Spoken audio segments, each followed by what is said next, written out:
Start. Good evening. Welcome back to Kabbalah of Genesis.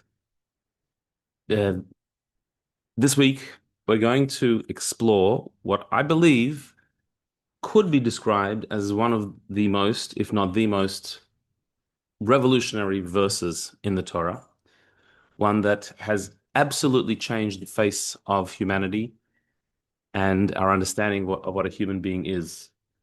And it's not an exaggeration to say that this verse is singularly responsible for the development of civilization as we know it.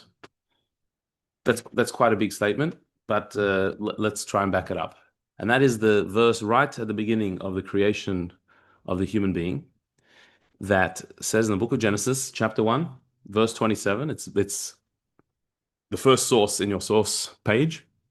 So God created man in his image. In the image of God, he created him. Male and female, he created them. This statement that the first human being was created in the image of God totally changes the very definition of what a human being is. It means that a human being, whatever this statement actually means in the image of God, but just reading it as it is on face value, that the human being is not just another creation, is not a replaceable part of the universe, but a human being is in the image of God himself. That gives the human being a level of dignity, of value, of worth that's infinite. It means that every human being has infinite, innate value, not because of something they've done or something that they've achieved, but simply by virtue of the fact that they were created in God's image. And so if it's understood that God deserves respect, so the human being deserves respect. Why? Simply because they are, and no other reason. This thought, this idea, is really the birth of the concept of an individual, of the fact that you as an individual are worthwhile. You're not just a part of a species that the species has to survive, but you are in God's image. It's not that the species is in God's image. You as an individual are in God's image.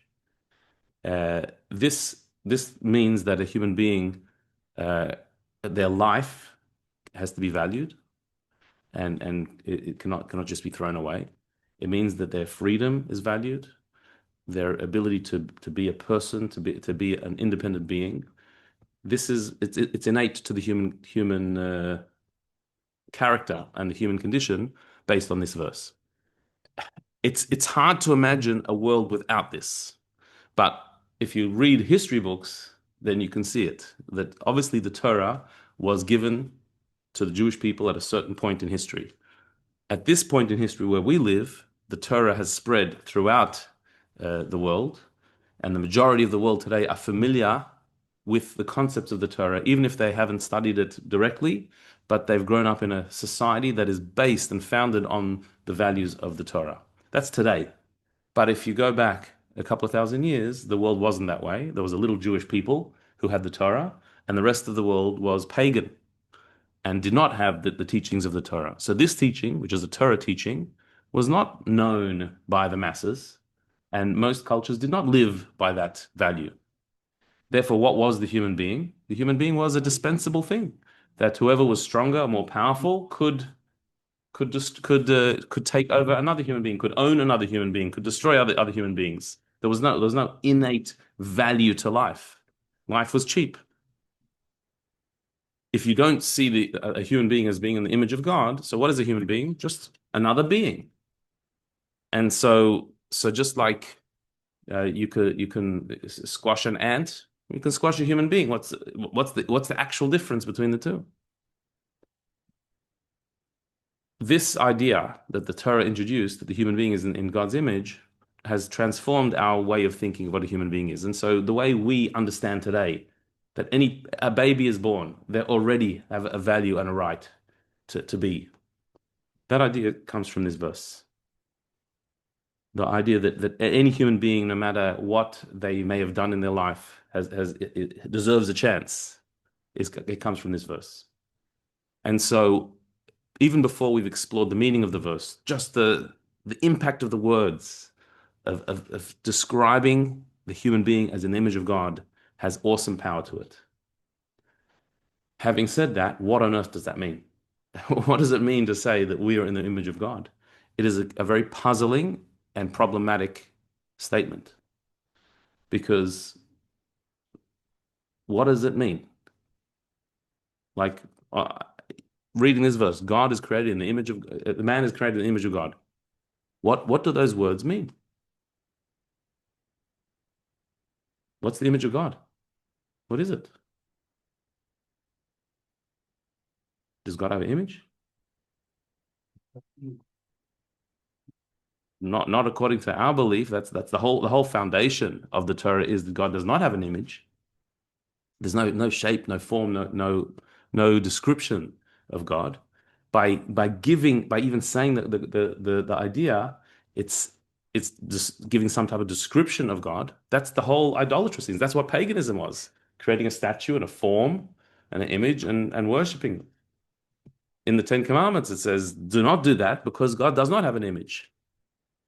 And yet here it's saying, well, man is in God's image. What is that image? How do you understand it? Could it be that to say that would mean that humans were created as a means to encapsulate all of creation into this one being, therefore negating the need to create idols, and that God's essence and life is essentially encapsulated in humans in all forms and capacities. Okay, but if we're saying that God's light is some way a form of the human being, how is that not idolatry? How's that not a description of idolatry? That's the very idea. So then, can you worship a person? Can I bow down to a human being because it's the image of God? It still seems problematic to say that. We're going to need to get our head around this idea because the Torah says things, as always, without explanation. It just lays it down. Here are the words. We need to go into the explanations of it to try and unpack this phraseology of the image of God and see what it means. Maybe like our souls are this image of God, our souls, and we have to go through those. I read something today. It was the 3 incarnations before our soul can actually do all the tikkun and then go up to divinity. Is that right or wrong? Yes. Okay. So that's true. Our soul has that journey and everything, but so it's in the image of God. So our soul, in what way is our soul the image of God? What's the image of God that makes our soul it? It's You have different God's name that manifest different qualities. They are all imprinted in us, and our life journey is to achieve the quality. right. So you could say we're not talking about an image, a picture of God. Image means the qualities, the attributes of God, his kindness and his generosity and his creativity. And we can take the attributes of God, and the human being is in the image of God. We have his attributes. That sounds much better than in the shape of God. But on a subtle level, that's also sounds idolatrous. To describe God as having attributes is actually no better than describing God as having a shape or a form. Because infinite means not finite, not definite, no definition. A shape doesn't just mean a physical shape. A shape can also mean a spiritual shape, a spiritual form. Tselem. So interestingly, the word tselem is the word used for idols. That a form, the same word. So if it was a good thought, if we could say tselem is the word for image, but a graven image is a different thing. No, we actually use the same word. And so it is linguistically still the same problem. So we may feel more comfortable with the idea of God having, well, not, of course, he doesn't have a shape or form. You can't draw him, you can't sculpt him, you can't make a statue of God. That's idolatry. But does God have a persona? Does he have characteristics and attributes and ways of expressing himself? Yes, yes, that we're comfortable with. It's saying, is God loving, kind? Does he have generosity? Is he forgiving? Yeah, of course, we speak about all those things. But we're going to have to justify that as well, because when we say that God is beyond any definition, it means any definition, not just a physical definition of a shape, but even a spiritual definition of a character, a particular character. Is this and not that? That's also giving him a shape, a spiritual shape, but a shape nonetheless. So the same would be to say that our soul is the same as, well, does the soul have that shape? To say that about our soul is one thing. To say it about God, that he has these attributes, is going to be problematic as well. So the pure monotheism that the Torah is giving us doesn't allow us to make those descriptions.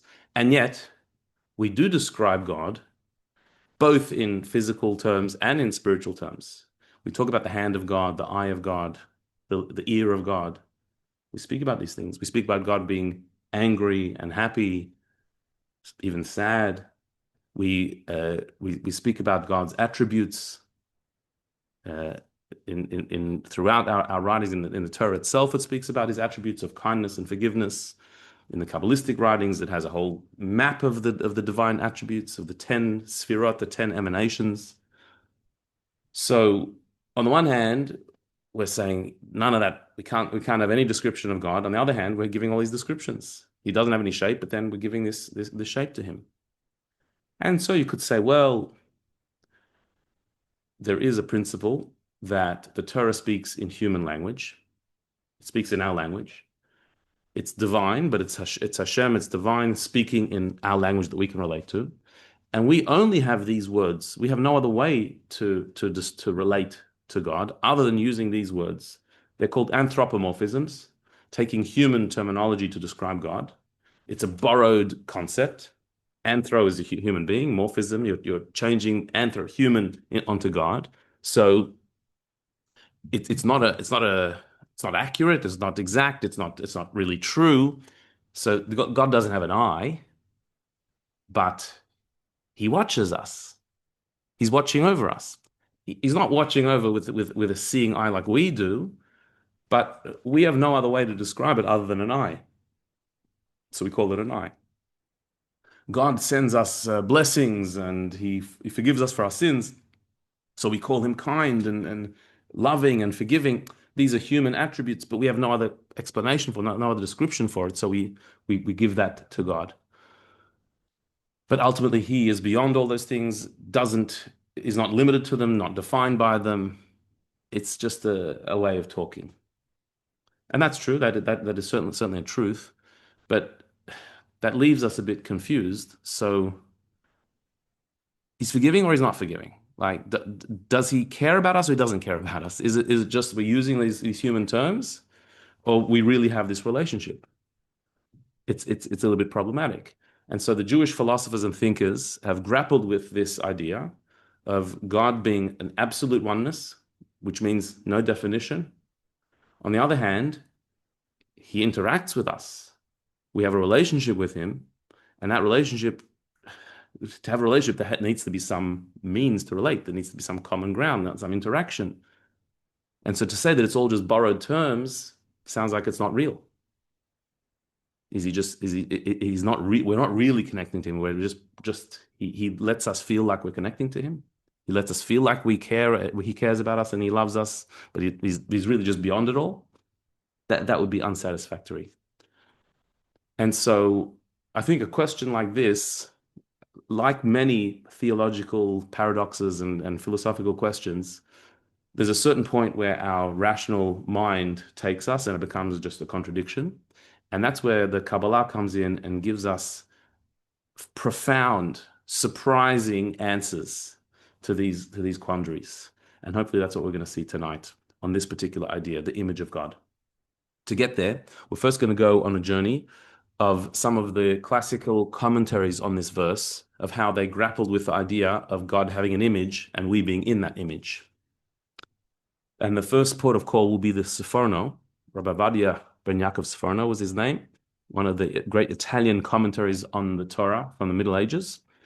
And he has a beautiful running commentary on the entire Torah, where he gives philosophical ideas, not kabbalistic, but philosophical.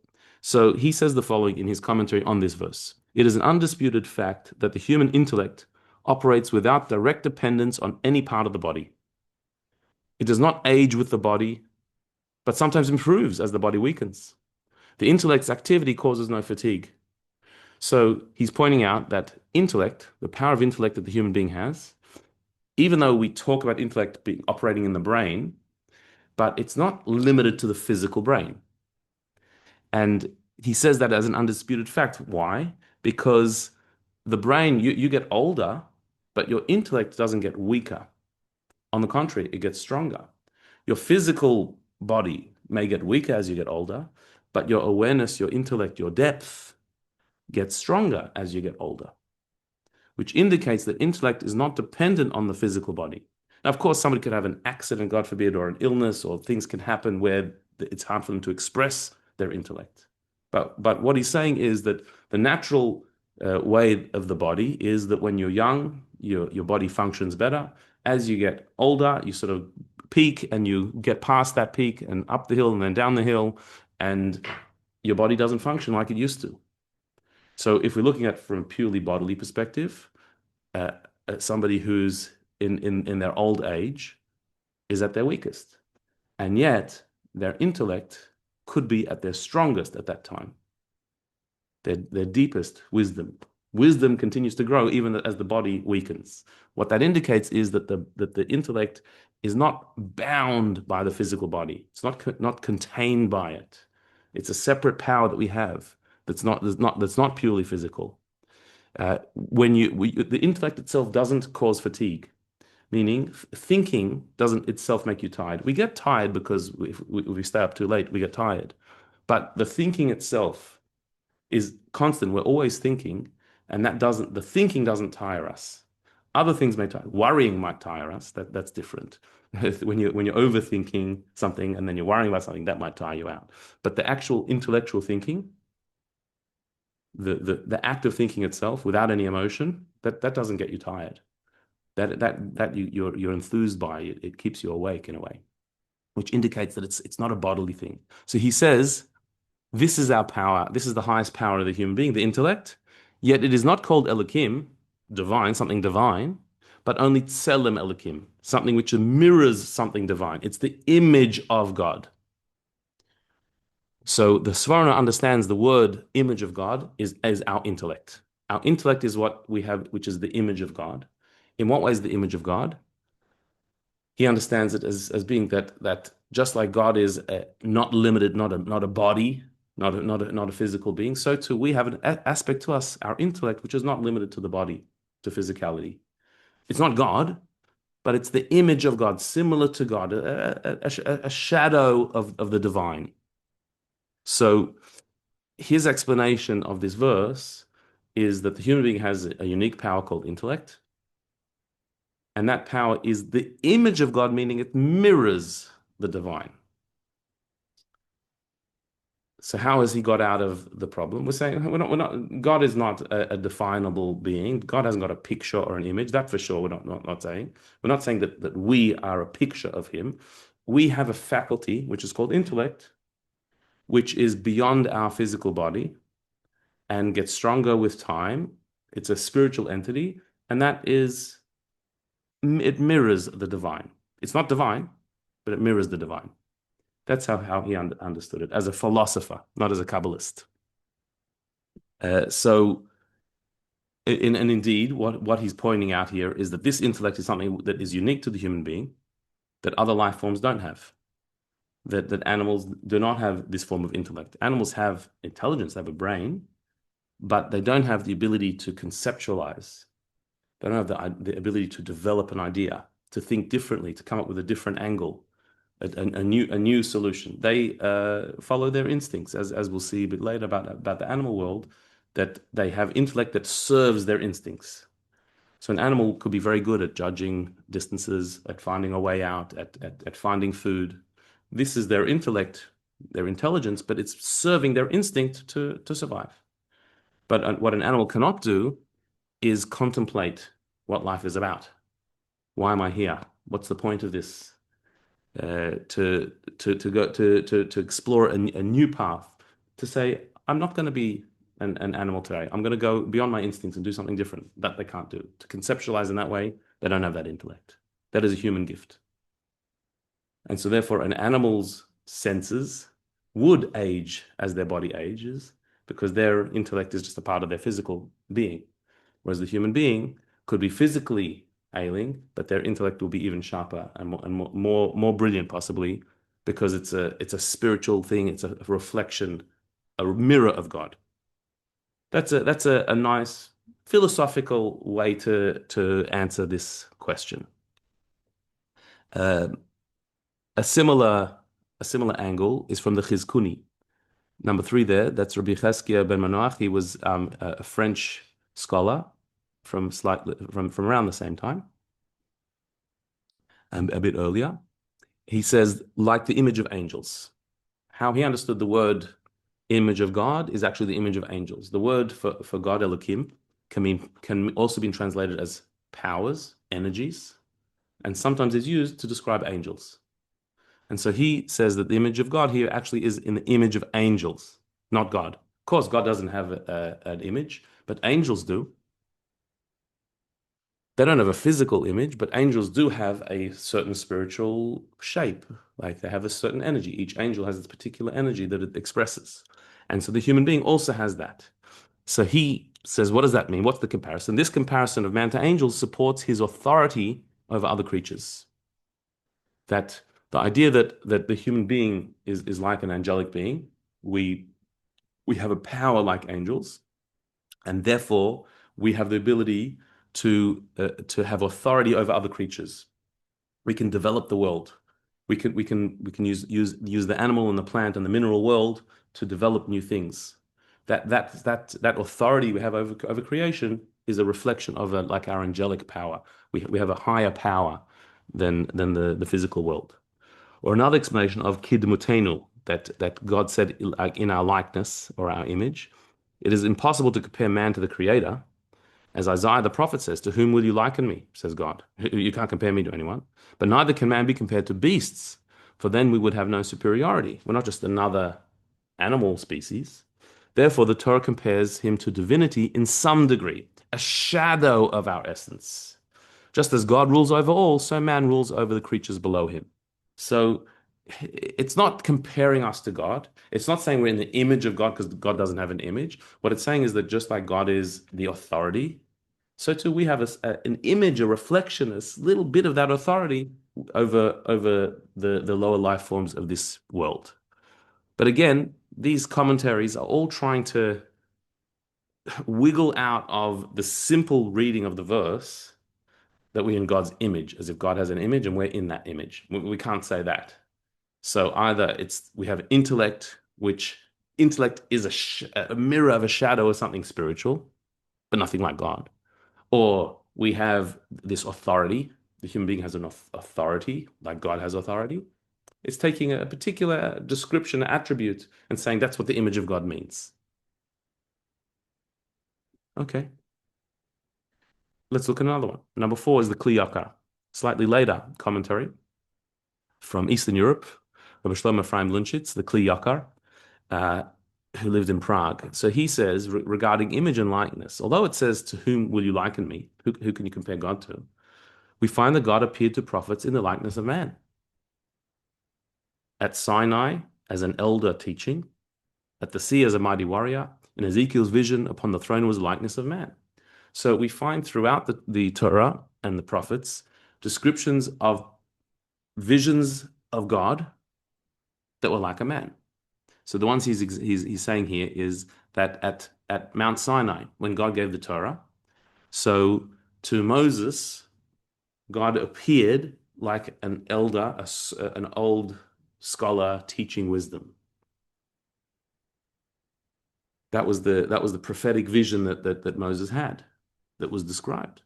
At the sea, when the sea split after they left Egypt, so it says Hashem ish milchama, that God was like a mighty warrior, the image of a warrior who was waging war against the Egyptians. And Ezekiel, the great prophet Ezekiel, who came later, he had a vision of a throne, and on the throne was a likeness of a man. And this is divine vision that he was having, a vision of God in the likeness of a person sitting on a throne. His voice man. In these visions, yes. Not always. We don't always describe. There's the Shabbos queen, for example, which is the divine feminine, or the bride, or a mother sometimes is described. But these prophecies were male. So God doesn't have a shape, doesn't have a body, doesn't have an image, and yet the prophets saw an image. So thus God said, in our image, in reference to these visionary forms, though in truth he has no likeness at all, it is the glory of God to conceal a matter. So God is concealed, he's beyond, there's no vision, but the prophets did see a vision of a man. And so therefore we're created in the image of that.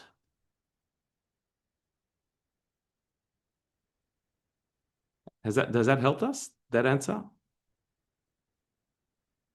Or has it just opened a bigger question? So 1 second. You're telling me that God has no image, there's no image, no shape. But the prophets, of course, they saw images. So we're in that image. We're in the image like the prophets saw. Well, you've just pushed the question along like to somewhere else. How did the prophet see image of a man, and that's God? How could it be? How could Ezekiel see an image of a throne with a man on it? And he says, if you look at the words, upon the throne was the likeness of a man. There's an image of a likeness of a man, like it's very sort of distant, but still, there's an image there. If God doesn't have an image, then he shouldn't be seeing anything. And Ezekiel's vision is the foundation of the entire Kabbalistic description of the divine powers of creation. Sometimes it's called Adam Kadmon, primordial man.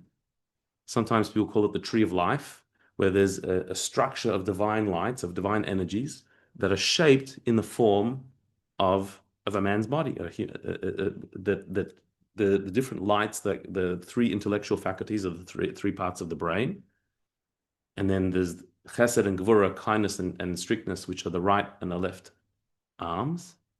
Tiferet is the torso, and Netzach and Hod are the two legs. Yisod is the reproductive organ. Malchut is the feminine aspect. So we're describing the shape of a man, and sometimes it's even depicted as like a human body. And this is all based on Ezekiel's vision. It should not be surprising that the Kabbalistic works were called heretical. This is describing God as a shape, but it's based on Ezekiel's vision, which is not heretical. That's a part of the Torah, which Ezekiel saw the vision of a man. So what we've done here is open up a much bigger question: that how is it that indeed our prophets and our mystics have described this form, as it were, of God, and they've described these attributes of God, which seem to be very man-like. And to the Kli Yakar, this particular commentary is saying, well, no, God doesn't have an image, of course, but the prophets saw one. Well, that doesn't really help us. We're going to need to go deeper. All of these comments need to be explained further. Let's have a look at some more. This is Rabbi Saadia Gaon, an even earlier thinker, a great giant of Jewish thought, who lived in Egypt and in Babylonia, modern-day Iraq. So he says the following: in our image and our after likeness. This too is in plural form. If you remember from our previous class, let us make man. In our image, it was in plural. So Christians use this as a proof for the Trinity, claiming that if God were one, he would have said in his image, not in our image. So if there's plural, there's more than one. There's a Trinity. There's more than one God or more than one aspect of God. So we answer, if every word here is literal, then man must resemble God physically, which would make God a body, something that they themselves deny. The Christians also say that God doesn't have a body. So if you're taking these words literally, in our image and in our likeness, well, it's plural, so therefore there must be more than one God. So then you have to take the whole thing literally and say that God has an image, and we are in his image. So that means he has a body, because our body is in his image, which nobody would agree with. Likewise, they would have to say God is male and female, because in that verse it says that God made us in his image, male and female he created them. So then you have to say that God is male and female. And that all persons created man, but only one created woman. Because if you look carefully at the verse, it says that let us make man, in plural. And then when it speaks about the woman, it says, and he made the woman, in singular. So you'd have to say that the plural gods made man, but the singular God made women, which none of these they accept. The Christians or nobody accepts these ideas. To take things literally without understanding their depth is taking it out of context. It's not a true explanation. Therefore, the verse must be figurative. Image and likeness mean form of action, not physical form. The plural "let us make" is a royal we, as when one says we have done through acting, though acting alone. So he's going to explain what does that mean that image and likeness is a form of action. We'll see. As much as they strive to turn the singular into plural, we have far stronger reason to turn the plural back into singular. So he's countering the Christian argument that they're saying the one God and making it into plural. We have much more stronger argument to make the plural, the our, back into singular. It's one God speaking in the plural. This expression is a form of magnification and honor. Just as a ruler who owns all lands singles one out, saying, "This is my land," or one mountain, "This is my mountain," so God elevated one form above the others, saying, "This is my form," being meaning a being of unique purpose, not a physical shape. Thus, in his image means distinction and preciousness, not corporeal likeness. What's Rabbi Sadigan saying? He's explaining the idea of the image of God in my image, like a king saying, "This is my land. This is my mountain. This is my special place. There's something special for me." Doesn't mean that it's like me. It's my thing. So in my image about the human being, he explains it as meaning the rest of creation, everything is wonderful and meaningful and special, but this is my bit. This is what my purpose was. This is the creation that will bring purpose to the entire creation. That's the human being. That's my portion. So this is how he understands in his image, not like him, but my thing. Okay. That's an interesting one. So here again, he's avoided at all costs saying that in his image is the image of God. It's my special thing. The thing that is special to me has a unique purpose, but not talking about any physical shape. And finally, of the great philosophers, we'll look at Rambam, Maimonides. The great Ramosha ben Maimon, the Rambam, who lived in Spain and Egypt, and eventually Israel as well. And he has the great work Moreh Nevuchim, the Guide to the Perplexed, which is a major philosophical work, not only recognized in Jewish quarters as being an absolute masterpiece of philosophy, but in general philosophy was accepted as one of the great works of all times. And at the very beginning of the Moreh Nevuchim, the very first chapter speaks about this idea of the image of God. And he says the following: man's distinction lies in intellectual perception, which uses no bodily organ. This perception is compared only figuratively to the divine perception. Because man has been endowed with with this intellect, he's said to be created in the image and likeness of the Almighty. Far be it from us to imagine that the Supreme Being has any material form. So he's similar to the Sepharna that we saw earlier. He says that it's referring here to intellect, to the intelligence of the human being, which is unique to the human being. It is figuratively compared to the divine, but just like God has perception, has wisdom, has a higher form of thinking, the human being has that, which is a reflection figuratively similar to the divine. But God forbid to say that God has any material form and that our physical form has any reflection of him. That is Maimonides. Over the page on number 8, the Maharal of Prague. The Maharal is famous for building the golem, the Frankenstein type of monster, which we'll save for another time to talk about. But his greater achievement is not in the golem, but in his writings. He has an amazing set of books of great Jewish mystical philosophy, where he speaks in philosophical terms, but he inserts mystical ideas. And one of his books is a commentary on Pirkei Avot, on the ethics of the fathers, the Talmudic tractate speaking of ethics and upright living. And in one of those sections, in the book called Derech Chaim, in the chapter 3, Mishnah 15, he says the following: the knowledge of good and evil came to man because he is under his own control and not under his cause, the one who is pure good, which is God. In other words, the ability for us to do good and evil is because we're not puppets. That God does not control us. We make choices. We decide this path or that path, the good path or the evil path. Of course, it's not always presented to us that way. This is good and this is evil. We don't always see it that way, or we don't always readily see which is the right and the wrong path, but we have free choice. So we have to discern which way to go, this way or that way. And this is because we are not under God's control. He doesn't control our movements. He gives us freedom. Free will arises from being created in the image of God. Man is unique among lower beings, and thus, like God, knowing good and evil.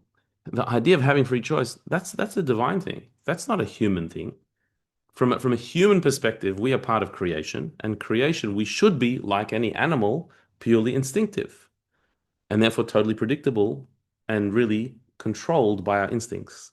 The fact that we have free choice does not actually make sense from a purely biological standpoint. It is only because we were gifted a divine power. We were given something that is really God's, and that is freedom. And that is where free will is. That is our image of God, that we like God have free will. This idea is one that actually we see in the world today, that many people who look at the world from a materialistic standpoint, meaning non-spiritual, don't believe in soul and God and spiritual things, look at things purely from a materialist, scientific, biological standpoint. Many of those thinkers have come to the conclusion that the human being is like any other animal, purely an instinctive being, completely predictable, and just following our urges. Many people today don't believe in free choice. Believe that your genetic makeup, your upbringing, and your surroundings, all of those things are just going to determine what you decide and what you do. And therefore, you're not responsible for your actions. Your actions are actually totally predictable. If I wouldn't be able to know all of the information inside you, if I could know your entire genetic makeup and all of your history and put it all into some computer program, we could predict exactly what you're going to do, because it is purely instinctive. Just like an animal, the animal's behavior is totally instinctive, and therefore, when you know how these animals work, you can manipulate them and you can lead them where you want them. You can train them to do what you want because you know their nature. The human being is just a slightly more advanced version of that, and therefore, your next move is not in your hands at all. It's not your choice at all. It's preordained, not by God, but by your nature and your nurture, your surroundings, your experience, the combination of all that. It's just going to happen without your choice. That is a materialistic view, which is very common today. And many people argue, like for criminals, that like it's their upbringing, it's never their choice, they're not responsible, or terrorists, or that it's just their background and their suffering and the situation. There's no choice involved, and of course for themselves and for all of us, that we just follow our natural inborn urges. The Maharal here says that's actually right if it were the fact that the human being is just a physical, biological being, then that would be correct. But we're not. We have an additional element to us. The image of God, we have a reflection of the divine in us, and that lends us the power of free choice. It's not our human self that has free choice. It's the divine element that is introduced to us that gives us free choice, that we're in God's image. Because God is free to choose. God doesn't have a nature that pushes him, or circumstances that force him, or a background that directs him in a certain way. God is a completely free being to choose as he wishes. We wouldn't have that had it not been given to us by God. We're endowed with the power of choice, and that in that way we're in his image. So the Maharal here has given us a much deeper and quite an ingenious way of understanding the image of God, that we have a power that is unique to God. It's not a shape. It's the freedom to choose. And so what that really means is that the freedom of choice is not a rational thing. It's not something that makes sense necessarily. It's a God gave it to us. He also mentions in the next paragraph, yet this is not to his benefit. It would be better to remain under the cause's control. We'd be much better off. Life would be much easier if God would just direct us as puppets to do what he wanted us to do. This likeness is not a virtue, but a consequence of being created b'tselem Elokim, in the image of God. Meaning, it's not something that we've earned, and it's not something that makes life easier necessarily. Free choice means you can go both ways. By definition, that's what free choice is. You could go the wrong way. You could go against your nature. You go negative, below your purpose, and corrupt yourself, which no animal can do. An animal is not capable of not fulfilling their purpose. They follow their instincts. Their instincts are not theirs. It's inborn. It was created by God. And so therefore their choices are not choices, they're impulses. And so an animal will always do what they're supposed to do. There's no animal that is wondering, what am I in this world for? What's my point? What's my purpose? What am I here for? Every human being is wondering, what am I here for? And what's my purpose? What's life about? No animal has that issue. They do what they got to do. Whereas we, because we have free choice, are constantly wondering, did I make the right choice? Is this the right way? Should I be doing that? It's a burden, he's saying, but this is what makes us unique. This is what makes us human. And that's our image of God. Animals act by nature, not choice. Man possessing intellect has the power of will and therefore choice. So interestingly, he introduces there that our intellect, this is what the true meaning of intellect is for the human being. Intellect is not just intelligence. Intellect is the ability to dispassionately view reality and decide where to go, to make a choice, which sheds light on some of the earlier explanations that we looked at that spoke about intellect as being the image of God, the uniqueness of the human being. It's not just talking about intellect, intelligence, it's talking about this intellect, the ability to choose. This is our free choice. Okay, there are a couple other sources. I'm going to skip them for now, but But I want to get into now a kabbalistic idea that is going to shed a new light onto this topic. And for this, we're going to look at a teaching of the Maggid of Mezrich. Before we go into the teaching, I want to introduce this mystic thinker because he was an extremely powerful person. The Maggid of Mezrich, Rabbi Dov Ber, was the foremost student and the successor of the Baal Shem Tov. The Baal Shem Tov was the founder of the Hasidic movement that revived Jewish mysticism and Judaism in general in Eastern Europe in the 1700s. The Baal Shem Tov was the founder of the movement, and his foremost disciple was Rabbi Dov Ber, the Maggid of Mezrich, who was an extremely deep-minded genius who didn't actually write books, but his teachings were written down by his students. They were usually brief teachings, but extremely profound, unique, and new ideas that revolutionized the way Judaism was looked at. And he was the teacher of the Baal Tanya, Rabbi Shneur Zalman, who authored the Tanya, the founder of the Chabad movement, as well as many of the other great Hasidic masters that came in the generation after him. He was the inspiration of them all. Huge minds and great philosophies all came from the teachings of the Maggid of Mezrich. He himself, they say, just to illustrate the type of person he was, just a little story, that one Friday night, it was late on Friday night, and his students would come to be with him for Shabbos, and they would stay in his court for weeks on end, sometimes, to bask in his teachings and listen to him. This Friday night, the Maggid of Mezrich had already retired, and his students, some of them were studying and learning. One of his students, Rabbi Aaron of Karlin was his name, was sitting and with a prayer book, murmuring to himself.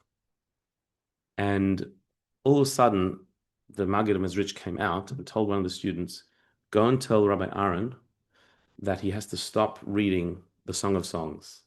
What he was doing at the time was he was reading the book, the Song of Songs of King Solomon, a beautiful poetic description of a love story between a man and a woman that is a metaphor for God and the Jewish people. So the Maggid of Mezrich said, please tell him to stop reading, because his reading is making such a tumult in heaven. I can't sleep. I can't sleep because of the noise in heaven that's happening from the beauty of his reading these prayers. I can't sleep. Please tell him to stop. So, apart from the fact that this was an illustration of how the Maggid of Mezrich was privy to what's going on in the heavens, and he hears the angelic responses to what we're doing down here. Apart from that, but when this story was told, they said, but interesting, as beautiful as the prayers of Rabbi Aaron of Karlin were, the Maggid of Mezrich told him to stop so he could sleep. What does that mean? When it's 11:30 at night and my neighbors are having a party, and I go and say, please turn off the music. It's late at night. I'm trying to sleep. Okay, what am I saying? I'm saying, look, I'm trying to sleep and you're disturbing. That's fair enough. It's late at night. Here, the Maggid is overhearing what's going on in heaven, saying how beautiful it is, that the beauty of these prayers is so much that there's like a tumult in heaven. But I'm trying to sleep, so please, could you switch it off? Like, how could he say that about that? This is not the neighbor's party. These are holy prayers, and yet he's telling him to go to stop. So Rabbi Hillel of Parich, one of the great mystics, said about this story, what this shows is that the Maggid of Mezrich, when he was sleeping, was achieving spiritual things even greater and surpassing what Rabbi Aaron of Karlin was achieving when he was praying. That's why Rabbi Dov Ber said, please let me sleep, because what I'm achieving in the sleep is even holier than what you're achieving in your prayers. So quieten that down so I can sleep. And meaning that the Maggid of Mezrich, one of his teachings was that every single moment is a way of serving God. And there's ways to connect to God in everything that you're doing, and being present and connected to the divine in all of your activities, including sleep. On his level, that meant that there was something extremely high going on in his sleep, something spiritual that we can't even understand. We don't understand what was going on in those prayers of Rabbi Aaron of Kalin and why the heavens were so into that. And we certainly can't understand how Rabbi Dov Ber's sleep is even higher. We have no idea. But on our level, what it means is that every moment that you're living can be a way of serving God. By us using our free choice for good and doing the right thing, by us connecting in a meaningful way to whatever we're doing, that is also serving God. That is also connecting with God. And he taught that that's a way to live. And it matters. It matters how you sleep. It matters how you speak to a person. It matters how you eat. It matters how you go to work. All of these things matter because they're all ways of connecting to God. And we'll see just why by some of his teachings. We're now going to enter into the mystical realm of the Maggid of Mezrich and some of his teachings. He says a fascinating thing. All of this is commentary on the verse that we started with. When it says that God created man in his image, the Maggid said the following things. We're going to look at three of his teachings. One from Likutei Amarim, one of his books, which says the following. A parent who loves a child, even from afar, contracts their mind and imagines the child before them. You have a connection to the child's far away, but you have a love for them that you can imagine them, you can picture them like as if they're right in front of you. So too God contracts himself. One prophet saw a lion, another a man, each according to his spiritual level. God, as it were, contracts himself into that vision. The word contract, tzimtzem, is from the word tzimtzum. It's a mystical term that talks about God taking on a limitation, a finiteness, in order to relate or connect to us. And he compares that to a parent who, for the love for their child, will conjure an image of that child and go into the world of that child in order to feel that connection. So too God, in his infinity, will take on a finiteness. He'll contract himself because of his love for us. And so, therefore, when God wanted to speak to a prophet, so God took on an image, a shape that prophet would relate to. The prophet saw that vision not in physical sense. It wasn't a physical body. It was a spiritual emanation, whatever that means. But still, it is somewhat of a shape, of a description. And that is because God wants to connect with that prophet. So he took on that form like a parent imagining their child in front of them.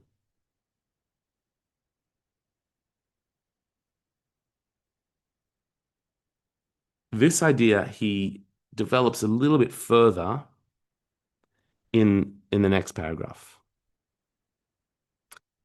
A parent playing with a child contracts intellect to relate on the child's level.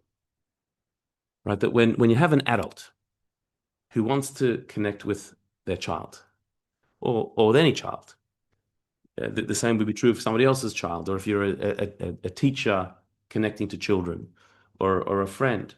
When an adult wants to connect to a child, so how do we do that? How do we connect to a child?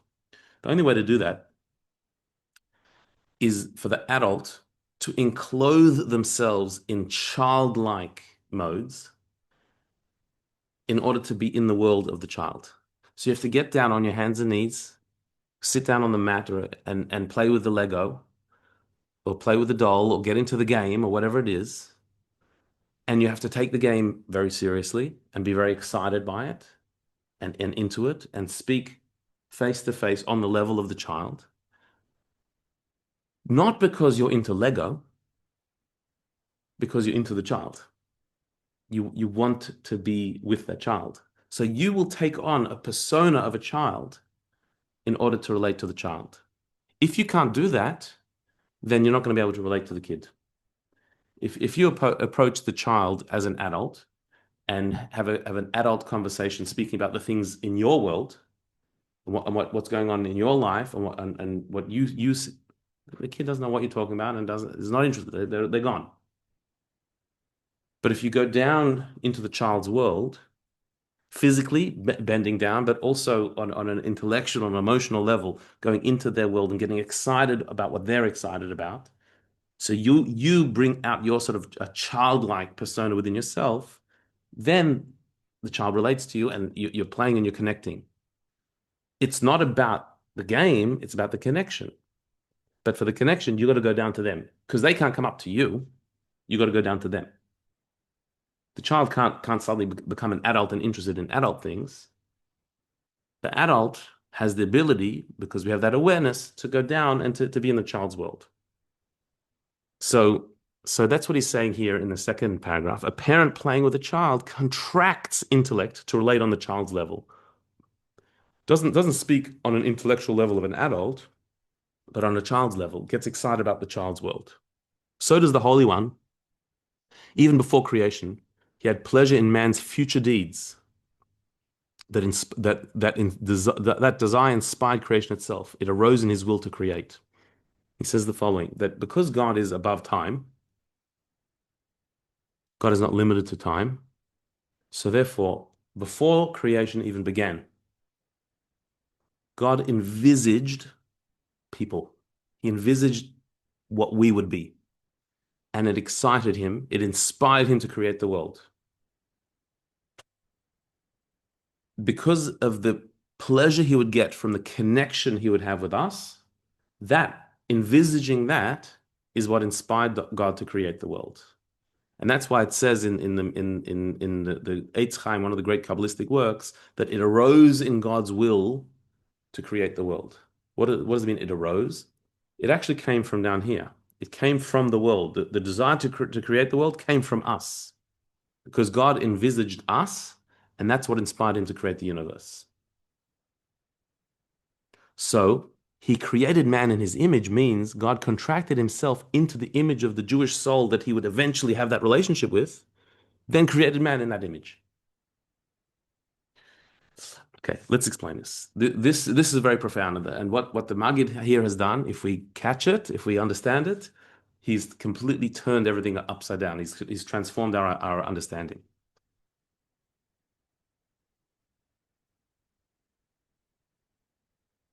One of the things that keeps people up at night is imagining what was before the world was created. What was happening before the world was created? Like, there was just God. Doing what? For how long? Where? Well, was he bored?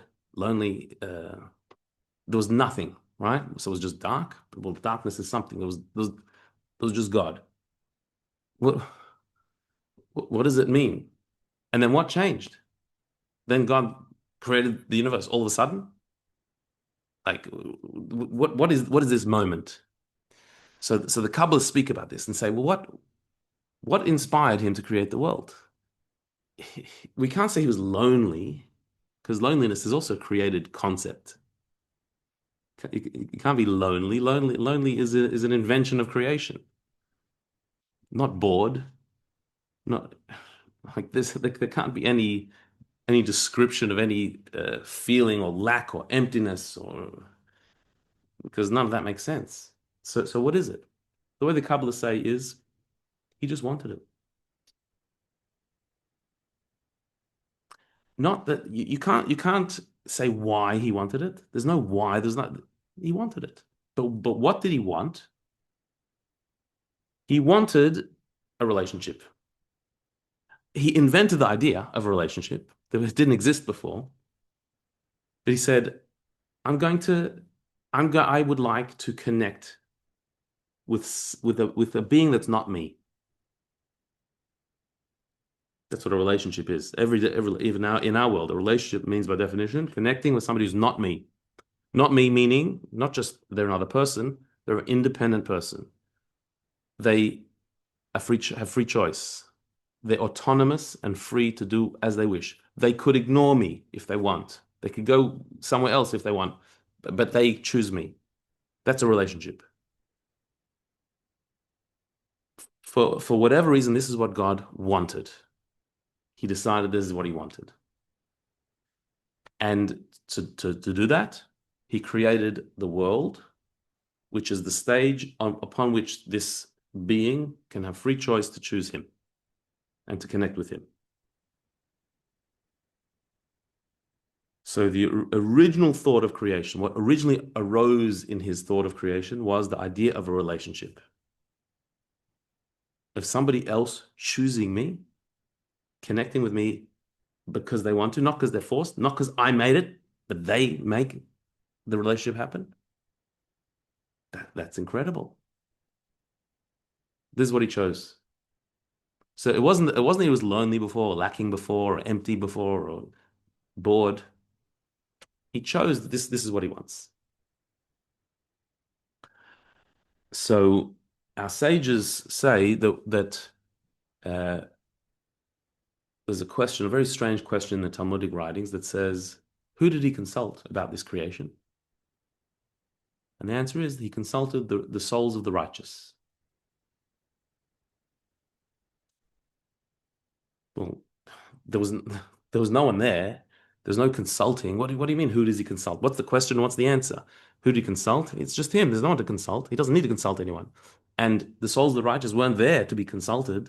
Nothing was created yet. So the Maggid of Mezrich is explaining here that saying. He says what it means is that because God is above time, time is also creation. There wasn't like ages and ages and then he finally created the world. He created time. So he's above time. He's not limited to time. So therefore, even before the world was created, he could preempt what creation was, what will be, and he experienced that connection that he was creating the world for. And that experience of the connection was so exciting for him, so inspiring for him. That's what got him to create the world. When it says, with whom did he consult? What it means is, what was the inspiration to create the world? And the answer is the souls of the righteous, that there's going to be good people in the world who will choose to connect to him, to bring his goodness into the world, to do acts of holiness and kindness. That's what excited him to create the world.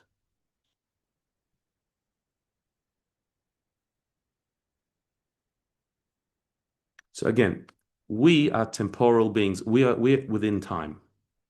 So I could predict or anticipate what might come in the future, but I can't actually experience it. I might go on a trip because I'm really looking forward to this trip and I think it's going to be very relaxing and very enjoyable and all of that excites me to go. But the trip is not there until I go. The experience is not there till I go. Because I'm stuck within time. I'm in the present, the past is gone, the future is not there yet, and so I can only experience what's happening right now. I can remember the past, I can anticipate the future, but I don't actually have it with me. For God, it's not like that. He for the future, the past, and the present is all the same because he's not bound by time. He created time. He's above it. So before anything was, he savored the experience of connecting with us. He enjoyed that experience. And that is what inspired him to create the world, to create the universe. He said, yeah, I'm going to do it for that. That's what inspired him. That's what made him do it. Because that inspiration was still the theoretical. We weren't there yet. He wants us. So there's the version of us where we're not there yet, where he's imagining us, imagining what is it like to have a relationship with a person. That's what inspired him to create. And then there's the real version of us, which is us down here, which we're doing it. We're doing it. We're relating to God. We're trying to be good people. And as we're doing it, we're fulfilling that vision that he had that inspired him in the first place to create the world. This the Maggid describes with the metaphor of an adult trying to connect to a child. An adult is in the adult world. And let's assume for a minute that adults are mature people who live mature lives. And a child is in a childish world. Two different worlds. But an adult who wants to connect with a child has to enter into the child's world, has to become childlike to connect to the child. So too, God is God. No description, no characteristics, no shape, even a spiritual shape. There's nothing you can say about God. He just is. Even is a description already. God is just God. And even that is a description because that's a name. But there's just no description. That's who God is. But he decided, for whatever reason, he wants a relationship with us. We do have a description. We are finite. We are beings. We are entities. And he wants to relate to us. So when the adult wants to relate to a child, what do? They have to take on a childlike persona. When God wants to relate to us, what does he do? He has to take on a human-like persona. Not because he has it, not because he is human-like, because we are. And he so wants to connect with us that he will contract himself into a persona that we can relate to in order to have that relationship. Like the adult who so wants to connect to the child that they'll get on the floor and become childlike, not because they are childlike, because they want to connect with the child, and the child is childlike. So I'm coming down to you. Where did he get it all from? That God actually wanted us in a relationship with us. Well, that is through revelation. God tells us through the Torah, through revelation, this is what I want. We can't guess what God wants. He tells us. That's what revelation is. He says, I want you. I want to connect you. I care about you and what your life. I want to be there with you. So what this idea has done, if we break it apart, is it's given us, I guess, 3 stages of creation. There's the stage where God is just God, infinite, untouchable, indescribable. There's just him. That's where things began. There's the end result of creation, and that is where we exist, and we are here to connect with him, to have a relationship with God by doing good in the world and by bringing his light into this world. That's the end result. What inspired God in his selfness, indescribable selfness, to connect with us in our finiteness? What inspired it is the connection, the relationship that would be formed. And so before we were created, God imagined us. He imagined us and his relationship with us. What that is like an adult going into childlike mode. It's God going into human-like mode because he wants to connect and relate to us. So he took on attributes. He's loving kind. He's got loving kindness. He's got forgiveness. He watches what we're doing. He reacts to what we're doing. He's impacted by what we're doing. He can get upset by what we're doing. He's happy with what we do. What are all these human attributes? God is happy, upset. He's hearing us with his ear, watching us with his eye. Well, of course not. And yes, of course he doesn't have any shape, doesn't have any, but he wants to relate to us. So he lowered himself into a persona that interacts with us, that we can relate to. So he is impacted by us, and he is saddened by things we do and gladdened by things that we do. Because he's in that mode. Like the adult, does the adult really care that you lost this round of tiddlywinks?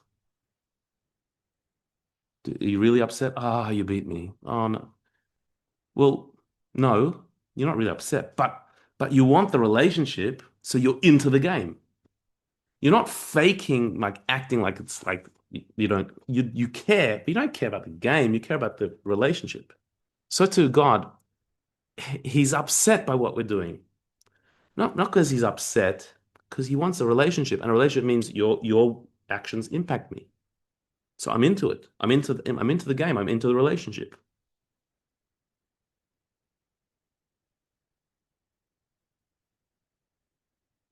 So the Maggid of Mezrich is saying, when we say that we are made in God's image, what it means is that there's an image of us that he's taken on. And we're made in that image. The problem with being made in God's image, the issue that we had from the beginning was that saying God has a shape and that we're created in his shape, well, he doesn't have a shape. There is no image. There is no form. That's idolatry. True. That's absolutely true. That's if you say it's from top to bottom, it's from God's image and we're the imitation of that, that's problematic. The Maggid turned it upside down and said, no, God is actually in our image. He imagined us. He took on a persona like us, the end product.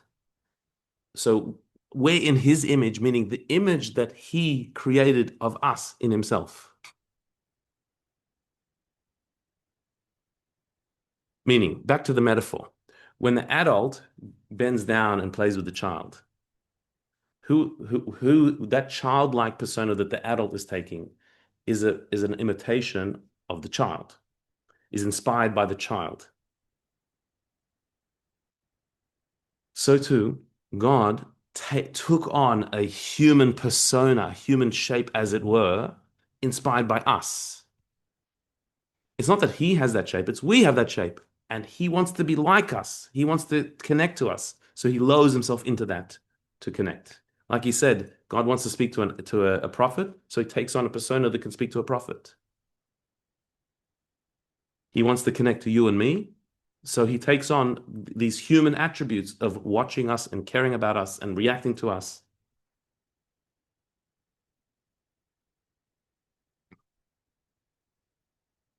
And so he did that before we existed. But that's because he's above time. So he can view us as we will be and then enter into that mode, that persona, based on us. This is fascinating and it's interesting and it's a wondrous explanation. And if we really got it, it's answered all of our questions. God is still beyond. He still doesn't have any shape. It's we who have the shape.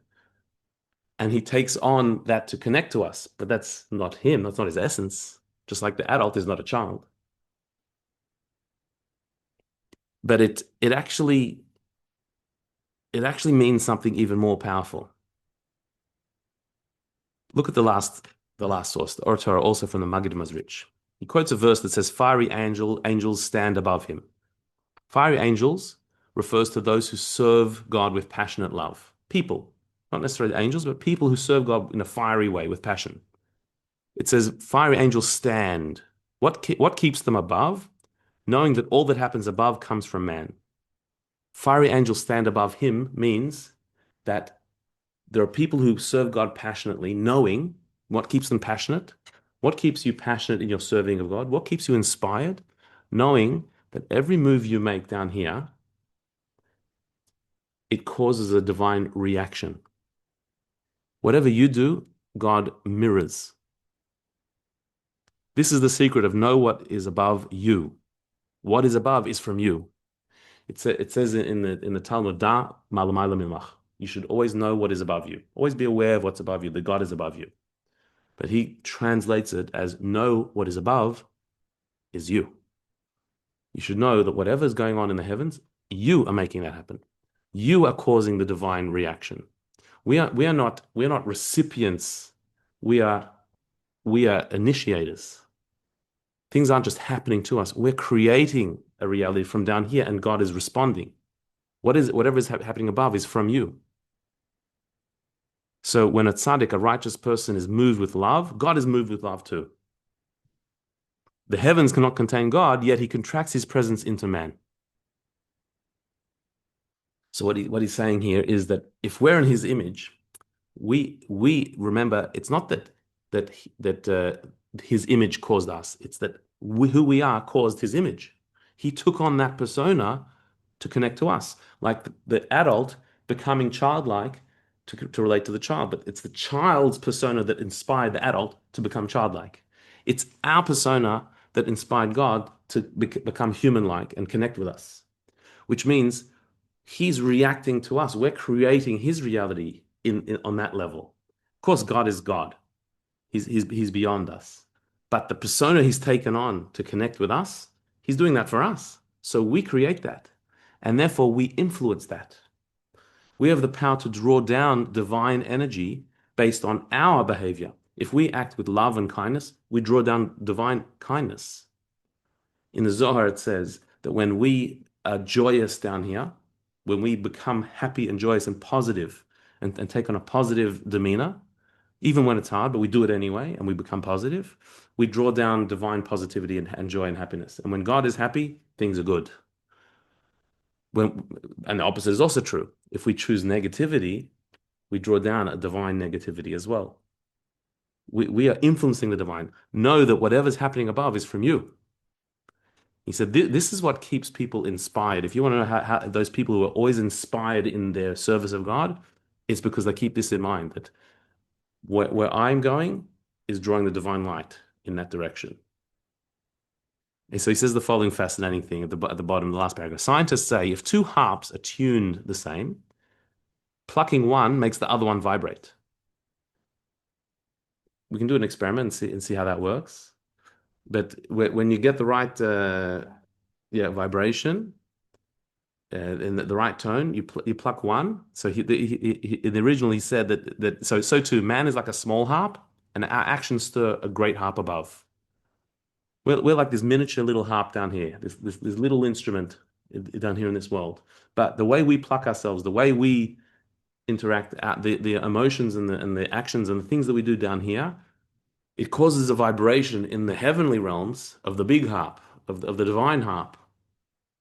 And so what I think is just my little life and like my little day, where I got up, I had this challenge, that challenge, and I got through, and I made myself into a better mood, even though it was not really easy to do. And I was nice and friendly to that person, and I said a nice word, and I made a bit of effort to be a better person today. We think that's my little world, and I go to bed, and no, your little harp is vibrating and causing a big harp to happen. That could change the world. There are huge ramifications that happen from your goodness down here, because you're in God's image, which means He's in your image. You're causing a divine reaction to your moves.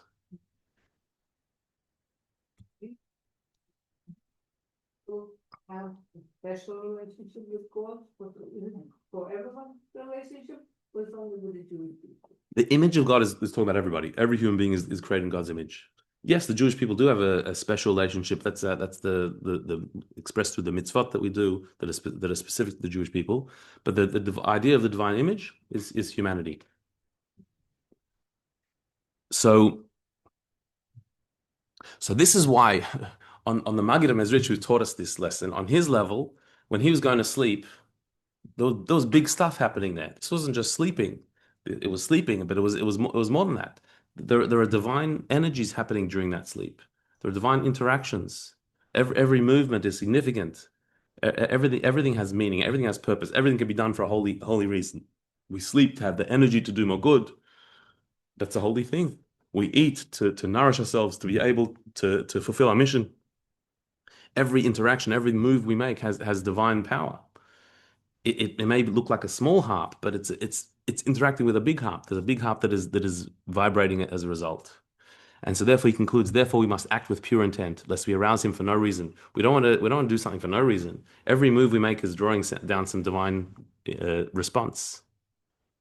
So this, I think, we started with just the simple reading of that God created man in his image. That is already a revolutionary idea, like without any interpretation, without any explanation. Just the idea that we're in God's image is already revolutionary. But now we've taken it to a whole new level. The way the kabbalists, particularly the Maggid of Mezrich here, the way he's taken it is that it's not that God has a shape. It's that God so desires a connection with us. He's so excited by the possibility of a human, simple human being like you and me connecting to him that he'll do anything for that relationship, even take on an image which is not him. That's how important and vital the relationship is. And so our small choices, the free choice that we have to do good or not, and when we choose to do good and we choose to connect to the divine path, that has huge reverberations in the universe. Because God himself responds to that little act of goodness that we did. Okay. Any thoughts, questions before we close up?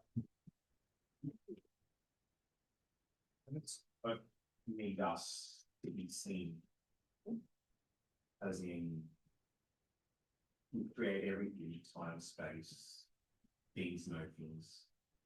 Why choose us in order to, like, I feel like it's just like the only way God can justify its own existence is to create us in order for us to search for him.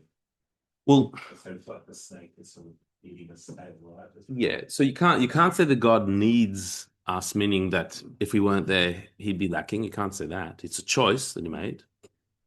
But the one thing that you can say that God can't do is to not be him. Right? To be somebody else, and meaning what's somebody else? Somebody who is not perfect like he is, not infinite like he is, not infallible like he is. That he can't do. That we can do. And so what we are is God experiencing imperfection. Did he need that? No, if you're perfect, you don't need it, but he chose it. And choosing it makes it even more powerful than needing it. Because a need is, well, once the need is done, you're done. I don't need you anymore. But a choice, we chose us, that means that there's infinite value to us. We're not just to serve a purpose, and then our purpose is done and we're gone. He chose the connection with us. So therefore our value is infinite as well.